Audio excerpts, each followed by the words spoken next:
avec l'arcane numéro 13, l'arcane sans nom. J'ai déjà fait une vidéo sur ma chaîne que vous pouvez retrouver qui est un petit peu plus longue, donc je ne m'attarderai pas trop sur cet arcane étant donné que je vous en ai déjà parlé.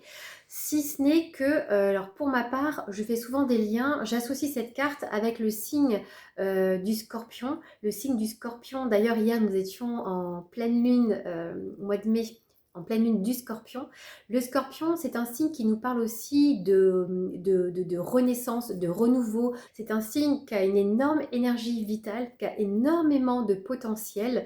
Carte, comme vous pouvez le voir, dans la partie inférieure, la couleur noire est très présente. Le noir, dans le tarot de Marseille aussi, ça nous parle de tout ce qui est inconscient, des parts de l'ombre aussi. Comme vous voyez, le personnage a aussi dans sa main cette faux, et c'est lui qui est à l'initiative de ce grand nettoyage, j'ai envie de dire. C'est pas quelque chose qui se fait dont le personnage subit, non. Il y a vraiment quelque chose qui touche aussi l'intégrité, l'identité de la personne. Vous pouvez voir sa colonne vertébrale. On voit aussi cette couleur bleue, ce bleu clair qui est connecté aussi, qui est en lien avec la sagesse, avec le côté aussi céleste. Donc on peut aussi se dire que c'est vraiment quelque chose qui est au plus profond de la personne et qui lui permet justement cette transformation.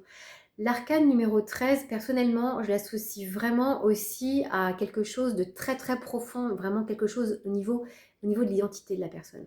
C'est vraiment une carte qui nous parle de moments qui ne sont pas simples, parce que ça nous demande justement d'aller voir au plus profond de nous, de faire des choix, aussi de se libérer, de se délester de certaines choses, parfois même de certaines relations, de certains comportements, pour pouvoir avancer, parce que encore une fois, cette carte, si vous l'observez, l'arcane sans nom regarde vers l'avenir. C'est une carte déjà qui se projette, qui avance, qui a déjà intégré la force en elle, qui est passée par l'étape du pendu. Souvenez-vous, la carte juste avant, c'était une énergie lente où on prend un temps d'observation pour comprendre.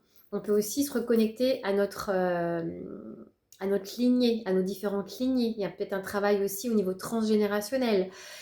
Voilà, tout un tas de questions qui font qu'une fois ces réponses, ou en tout cas ces choses qui ont été conscientisées et qui ont été comprises, permettent à la personne d'avancer et d'effectuer cette transformation, ce changement, ce renouveau. Donc c'est vraiment une carte qui appelle à la nouveauté, au changement.